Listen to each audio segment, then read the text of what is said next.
Everyone, आज सीखेंगे अपन chapter 2 का next topic reproductive system. Reproductive system की स्टडी करने से पहले यहाँ पे देखेंगे अपन रिप्रोडक्शन। देखिए रिप्रोडक्शन क्या होता है। रिप्रोडक्शन वह प्रोसेस होती है जिसमें ऑर्गेनिज्म अपने सिमिलर न्यू प्रोजेनी को प्रोड्यूस करता है, तो उस प्रोसेस को क्या कहा जाता है, रिप्रोडक्शन। रिप्रोडक्शन जो होता है लाइफ की कंटिन्यूटी को इंश्योर करता है। टाइप्स की बात करें रिप्रोडक्शन की, तो रिप्रोडक्शन जो होता है मुख्य रूप से 2 टाइप का होता है। फर्स्ट होता है एसेक्सुअल रिप्रोडक्शन और सेकंड है सेक्सुअल रिप्रोडक्शन। एसेक्सुअल रिप्रोडक्शन यानी कि ऐसा रिप्रोडक्शन जिसमें सिंगल पेरेंट इन्वॉल्व होता है, साथ ही गैमेट फॉर्मेशन नहीं होता है, तो उस रिप्रोडक्शन को क्या कहते हैं, एसेक्सुअल रिप्रोडक्शन। सेक्सुअल रिप्रोडक्शन किसे बोलेंगे, ऐसा रिप्रोडक्शन जिसमें 2 पेरेंट्स इन्वॉल्व होते हैं, साथ ही यहाँ पे गैमेट फॉर्मेशन होता है, तो उस रिप्रोडक्शन को क्या कहते हैं, सेक्सुअल रिप्रोडक्शन। सेक्सुअल रिप्रोडक्शन में जो गैमेट फॉर्म होते हैं उन गैमेट को क्या कहते हैं, मेल गैमेट जो होता है उसे स्पर्म कहते हैं, और फीमेल गैमेट जो होता है उसे क्या बोलते हैं, ओवम। जैसे स्पर्म और ओवम बन जाते हैं उसके बाद में क्या होता है, फर्टिलाइजेशन। फर्टिलाइजेशन किसे बोलेंगे, fusion of male and female gamete, यानी कि fusion of sperm and ovum known as fertilisation.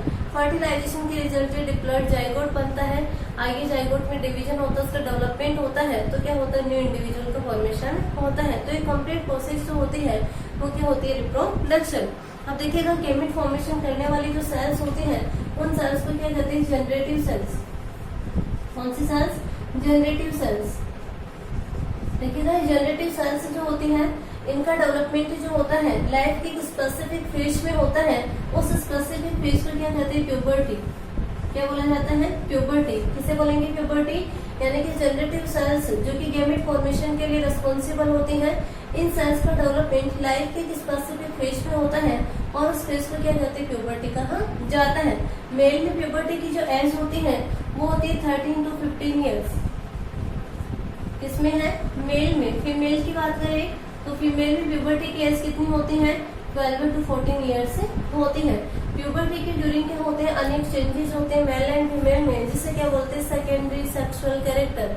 Secondary sexual character किसे बोलेंगे कि प्यूबर्टी के ड्यूरिंग क्या होते हैं, मेल एंड फीमेल में अनेक चेंजेस होते हैं, उन चेंजेस को क्या कहा जाता है, सेकेंडरी सेक्सुअल कैरेक्टर कहते हैं। सेकेंडरी सेक्सुअल कैरेक्टर पर मेल में देखिए तो मेल के सेकेंडरी सेक्सुअल कैरेक्टर कौन से होते हैं, जैसे कि मेल की जो वॉइस होती है, वॉइस का हैवी होना, इसके अलावा जैसे कि growth of hairs in armpits और प्यूबिक एरिया, यानी कि प्यूबिक एरिया और आर्मपिट्स जो होती है वहाँ पे हेयर की ग्रोथ होना। इसके अलावा ऑयल स्किन जो होती है वो ऑयली हो जाती है। फीमेल में अपन बात करें तो फीमेल की वॉइस जो होती है थिन हो जाती है। इसके अलावा इसमें भी क्या होते हैं, growth of hairs in armpits and pubic area. इसके अलावा अपन बात करें फीमेल में तो फीमेल में क्या होता है, मेंस्ट्रुअल साइकिल की बिगनिंग जो होती है कौन सी एज में होती है, 12 to 14 ईयर्स में। तो ये जो कैरेक्टर्स हैं वो क्या होते हैं, इसके सेकेंडरी सेक्सुअल कैरेक्टर होते हैं। नेक्स्ट अपन बात करें मेन टॉपिक पे आते हैं अपन reproductive system. Reproductive system, male reproductive system देखेंगे, फीमेल रिप्रोडक्टिव सिस्टम। देखिए इसकी स्टडी करने से पहले अपन इसका डायग्राम देखते हैं।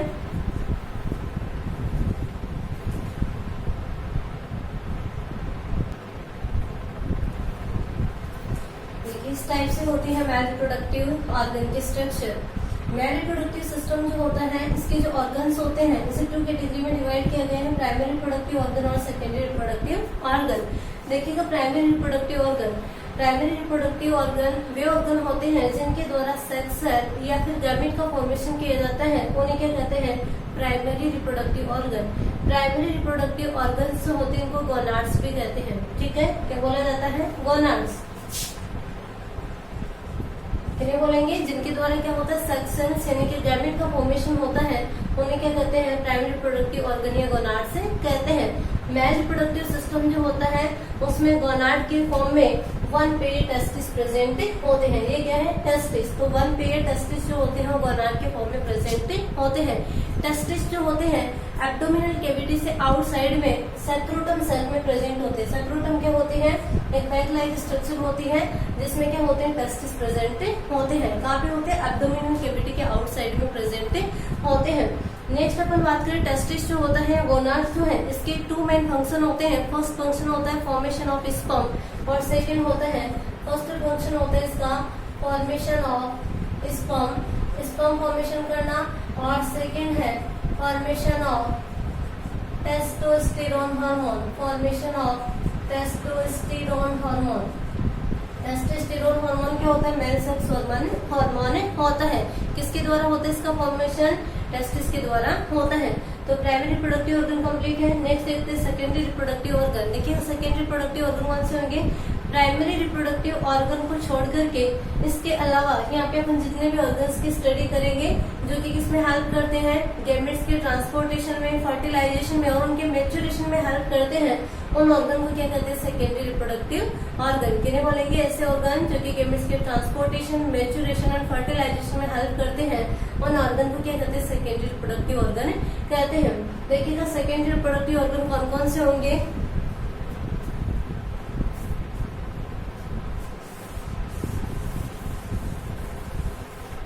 प्राइमरी रिप्रोडक्टिव ऑर्गन के रूप में तो क्या होते हैं? गोनाड्स। ठीक है। सेकेंडरी रिप्रोडक्टिव ऑर्गन की अपन बात करें तो सेकेंडरी रिप्रोडक्टिव ऑर्गन होता है, फर्स्ट इसमें है स्क्रोटम, सेकंड है वास डेफरेंसेस, थर्ड है सेमाइनल वेसिकल, फोर्थ है प्रोस्टेट ग्लैंड, फिफ्थ है बल्बो यूरेथ्रल ग्लैंड,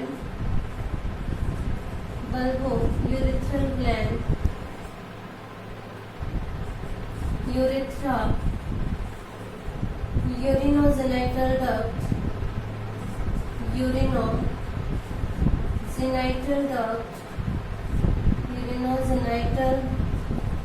डक्ट और लास्ट है पेनिस। और कौन से secondary reproductive organ? Scrotum, vas deferens, seminal vesicle, prostate gland, bulbourethral gland, urethra, urinogenital duct और पेनिस। देखिएगा फर्स्ट है सेक्रोटम। सेक्रोटम क्या होती है? एक फुली हुई बैग लाइक स्ट्रक्चर होती है जो कि एब्डोमिनल कैविटी के आउटसाइड में प्रेजेंट होती है। और टेस्टिस जो होते हैं कहाँ पे लोकेटेड होते हैं? स्क्रोटम में लोकेटेड होते हैं। अब देखिएगा टेस्टिस जो होते हैं वो एब्डोमिनल कैविटी से आउटसाइड में क्यों होते हैं? इसके पीछे रीजन है। देखिएगा अपने बॉडी का टेम्परेचर जो होता है 37 डिग्री सेंटीग्रेड होता है, जो कि क्या होता है? स्पर्म प्रोडक्शन के लिए क्या होता है? बहुत ज्यादा होता है। इस टेम्परेचर पे स्पर्म का प्रोडक्शन नहीं हो सकता। अपना नॉर्मल बॉडी टेम्परेचर जो है सिर्फ 1 से 2 डिग्री सेंटीग्रेड टेम्परेचर क्या होना चाहिए? कम होना चाहिए। इसलिए क्या होते हैं? टेस्टिस जो होते हैं एब्डोमिनल कैविटी से आउटसाइड में लोकेटेड होते हैं, ताकि वहाँ पे क्या होगा? 1 से 2 डिग्री सेंटीग्रेड टेम्परेचर कम होगा और वहाँ पे इजीली स्पर्म का प्रोडक्शन हो सकता है। इसलिए टेस्टिस क्या होते हैं? एब्डोमिनल कैविटी से आउटसाइड में किसमें प्रेजेंट होते हैं? स्क्रोटम में प्रेजेंट होते हैं। नेक्स्ट है वास डेफरेंसेस। देखिएगा वास डेफरेंसेस क्या होते हैं? ये टेस्टिस से निकलने वाली डक्ट्स होती हैं। ये टेस्टिस से जो डक्ट्स अराइज होती है उन्हें क्या कहते हैं? वास डेफरेंसेस। तो ये टेस्टिस से अराइज होने वाली डक्ट होती है जो कि कहाँ पे मिलती है? सेमाइनल वेसिकल की डक्ट से जाके मिलती है और किसका फॉर्मेशन करती है? एजुकेलेटरी डक्ट का। कौन सी डक्ट बनाती है? एजुकेलेटरी डक्ट। किससे बनती है? वास डेफरेंसेस की डक्ट और सेमाइनल वेसिकल की डक्ट, ये दोनों मिलकर किसका फॉर्मेशन करती है? एजुकेलेटरी डक्ट का फॉर्मेशन करती है। वास डेफरेंसेस का फंक्शन क्या होता है? ये टेस्टिस में फॉर्म होने वाले स्पर्म को कैरी करती है और इनको कहाँ तक पहुंचाती है? सेमाइनल वेसिकल तक। ठीक है। तो वास डेफरेंसेस क्या होती है? टेस्टिस से अराइज होने वाली ट्यूब लाइक स्ट्रक्चर होती है, डक्ट होती है जो कि सेमाइनल वेसिकल तक स्पर्म को कैरी करती है और सेमाइनल वेसिकल की डक्ट से अटैच होकर के या इसके साथ ज्वाइन होकर क्या बनाती है? एजुकेलेटरी डक्ट का फॉर्मेशन करती है। इसके बाद में नेक्स्ट आता है सेमाइनल वेसिकल। देखिएगा सेमाइनल वेसिकल क्या होती है? एक बैग लाइक स्ट्रक्चर होती है जिसमें टेम्पररी रूप से स्पर्म का स्टोरेज किया जाता है। साथ ही सेमाइनल वेसिकल जो होती है इसके द्वारा एक लिक्विड का सिक्रेशन किया जाता है। लिक्विड जो होता है सीमन फॉर्मेशन में हेल्प करता है। किसमें हेल्प करता है? सीमन फॉर्मेशन में। ठीक है। सीमन फॉर्मेशन में हेल्प करता है। साथ ही ये लिक्विड जो इसका फंक्शन क्या करता है? स्पर्म को न्यूट्रिशन प्रोवाइड करवाता है, एनर्जी प्रोवाइड करवाता है, इसके अलावा स्विमिंग। ठीक है। नेक्स्ट बात करें प्रोस्टेट ग्लैंड। देखिएगा प्रोस्टेट ग्लैंड जो होती है ये वॉलनट साइज की एक्सोक्राइन ग्लैंड होती है। कैसी ग्लैंड होती है? वॉलनट साइज की एक्सोक्राइन ग्लैंड होती है। इन प्रोस्टेट ग्लैंड के द्वारा भी एक लिक्विड का सिक्रेशन होता है। वो लिक्विड भी क्या करता है, सीमन फॉर्मेशन में हेल्प करता है, और ये लिक्विड जो होता है स्पर्म को मूवमेंट प्रोवाइड कराता है। नेक्स्ट है bulbo urethral gland. Bulbo urethral gland जो होती है इसके द्वारा भी लिक्विड का सिक्रेशन किया जाता है जो कि सीमन फॉर्मेशन में हेल्प करता है। नेक्स्ट आती है यूरिथ्रा। यूरिथ्रा पर पहले भी पढ़ चुके हैं। यूरिनरी ब्लैडर जो होते हैं डक्ट लाइक स्ट्रक्चर में ओपन होता है जिसे क्या कहते हैं, यूरिथ्रा। ये यूरिथ्रा जो होती है इस एजुकेलेटरी डक्ट के साथ मिलकर क्या बनाती है, यूरिनोजेनाइटल डक्ट। क्या होती है, यूरिनोजेनाइटल डक्ट किससे बनते हैं, ejaculatory duct plus urethra duct. Urethra duct, urethra भी डक्ट लाइक स्ट्रक्चर होते हैं, तो यूरिथ्रा की डक्ट और एजुकेलेटरी डक्ट ये दोनों मिलकर किसका फॉर्मेशन करती है, यूरिनोजेनाइटल डक्ट का फॉर्मेशन करती है। अब देखिएगा यूरिनोजेनाइटल, यूरिनोजेनाइटल जो डक्ट है इसके द्वारा यूरिन को भी कैरी किया जाता है, और जेनाइटल यानी कि यहाँ पे जो सीमन होता है उसको भी किसके द्वारा कैरी किया जाता है, इस यूरिनोजेनाइटल डक्ट के द्वारा कैरी किया जाता है। नाम से पता चल रहा है यूरिनोजेनाइटल, यूरिन मतलब यूरिन को कैरी कर रहे हैं, जेनाइटल मतलब सीमन को। ठीक है, तो ये यूरिन और सीमन दोनों को कैरी करते हैं। सीमन में क्या क्या होता है, देखिएगा sperm plus secretion of seminal vesicle, secretion of prostate gland and secretion of bulbourethral gland। इन तीनों ग्लैंड का सिक्रेशन प्लस स्पर्म जो है इन तीनों को मिला के क्या करते हैं, सीमन। तो सीमन को कैरी किसके द्वारा किया जाता है, यूरिनोजेनाइटल डक्ट के द्वारा, और यूरिन को भी किसके द्वारा कैरी किया जाता है, यूरिनोजेनाइटल डक्ट के द्वारा। ये यूरिनोजेनाइटल डक्ट, ये वाली डक्ट जो है कौन सी, यूरिनोजेनाइटल डक्ट। यूरिनोजेनाइटल डक्ट जो होती है लास्ट में पेनिस से होते हुए पेनिस के थ्रू क्या होती है, बाहर की तरफ ओपन होती है। तो ये हो गई यूरिनोजेनाइटल डक्ट। लास्ट स्ट्रक्चर आती है इसमें पेनिस। तो देखिएगा पेनिस क्या होती है, ये एक मस्कुलर सिलेंड्रिकल स्ट्रक्चर होती है। नॉर्मल कंडीशन में पेनिस का फंक्शन होता है यूरिनेशन, यानी कि यूरिन का एक्सक्रीशन करता है। इस ड्यूरिंग ये कैसा रहता है, फ्लैसिड और नॉर्मल कंडीशन में रहता है।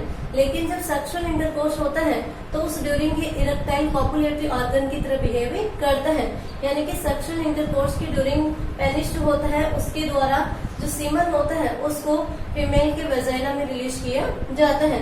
तो पेनिस क्या होता है, नॉर्मल कंडीशन में तो फ्लैसिड स्ट्रक्चर होती है, साथ ही स्मॉल साइज का होता है, लेकिन कॉपुलेशन की ड्यूरिंग या सेक्सुअल इंटरकोर्स की ड्यूरिंग क्या होता है, इसके द्वारा ये इरेक्ट हो जाता है, और फीमेल का जो रिप्रोडक्टिव ट्रैक्ट होता है उसमें क्या करता है, सीमन को रिलीज करता है। इस प्रकार से अपना टॉपिक कंप्लीट होता है। वापस से देख लीजिए, मेल रिप्रोडक्टिव सिस्टम जो होता है 2 ऑर्गन्स में 2 कैटेगरी में इसको डिवाइड किया गया। ऑर्गन के बेसिस पे प्राइमरी रिप्रोडक्टिव ऑर्गन और सेकेंडरी रिप्रोडक्टिव ऑर्गन।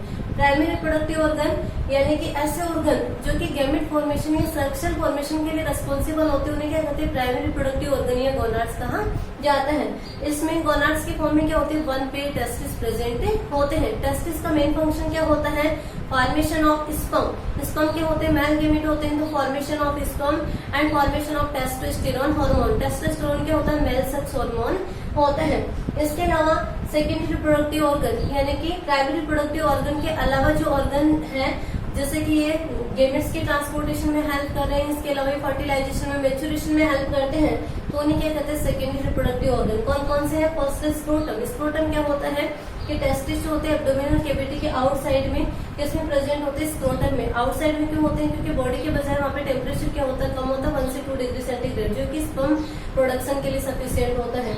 नेक्स्ट है वास डिफरेंसेस। वास डिफरेंसेस क्या होती हैं, ये टेस्टिस से अराइज होने वाली डक्ट लाइक स्ट्रक्चर होती है, और वास डिफरेंसेस के द्वारा क्या होता है, टेस्टिस में फॉर्म होने वाले स्पर्म को कैरी किया जाता है, और इस स्पर्म को वहाँ पे रिलीज करती है सेमाइनल वेसिकल में। साथ ही वास डिफरेंसेस जो होती है सेमाइनल वेसिकल के डक्ट के साथ मिलकर किसका फॉर्मेशन करती है, एजुकेलेटरी डक्ट का। सेमाइनल वेसिकल एक बैग लाइक स्ट्रक्चर होती है, इसमें टेम्पररी रूप से स्पर्म का स्टोरेज किया जाता है। साथ ही सेमाइनल वेसिकल के द्वारा लिक्विड का सिक्रेशन होता है। ये लिक्विड जो होता है किसमें हेल्प करता है, सीमन फॉर्मेशन में हेल्प करता है।